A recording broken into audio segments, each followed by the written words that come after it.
Bonjour, je vais faire le test du Sony Blogi devant vous.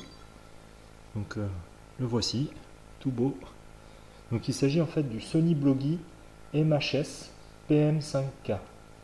C'est une caméra de poche, un peu la réponse de Sony au flip de Cisco. Une caméra de poche HD qui peut filmer en 720p, donc en résolution 1280 par 720 avec 30 ou 60 images par seconde.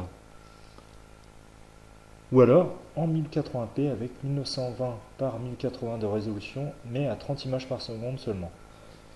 Elle embarque un memory stick, ou bien aussi de la SD card, ainsi que de la SDHC, donc c'est de la SD card mais haute capacité.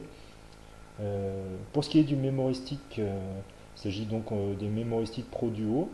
Pour les SD cards, le problème, c'est que lorsqu'on utilise une SD card plutôt qu'un memory stick, le temps restant à filmer n'est plus affiché. Donc c'est un des petits défauts. Il y a aussi, comme sur tous ces types d'appareils, un bras USB en fait. Donc très pratique pour brancher sur un portable, beaucoup moins pour une tour, pour brancher sur une tour. Le design, super sympa, plusieurs couleurs, dont celle-ci que je trouve particulièrement sympa. L'objectif peut pivoter sur un axe, très pratique pour cadrer. Vraiment très pratique, évite de bouger la caméra dans tous les sens, mais juste l'objectif. Donc voici les couleurs en fait, blanc, bleu, violet sombre et rose. Voilà. Pour ce qui est de l'autonomie, c'est difficile à juger en fait, ça dépend de l'usage qu'on peut faire. Donc c'est toujours très difficile à juger. Pour ce qui est du volume, c'est à peu près le volume la taille d'un smartphone. Et pour ce qui est du poids, on peut dire que c'est à peu près pareil que l'iPhone, c'est 110 grammes. L'iPhone fait 4, les 3GS font à peu près 135 grammes. Il y a un stabilisateur d'image, SteadyShot. Pour ma part, je trouve que l'écran de visée est trop petit en fait.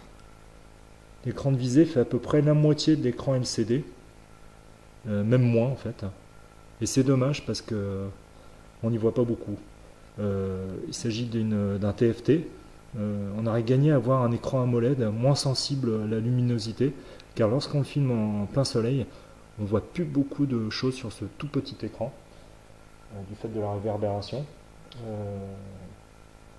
Donc on peut également prendre des photos, ça peut dépanner, c'est pas un appareil photo, mais on peut prendre des photos en 16 neuvième de 2 mégapixels.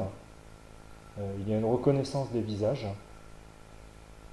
Il y a aussi un zoom numérique lorsqu'on filme, seulement en 720p, de 4 fois en fait. Mais il n'y a plus de zoom en 1080p, c'est un peu dommage. Voilà.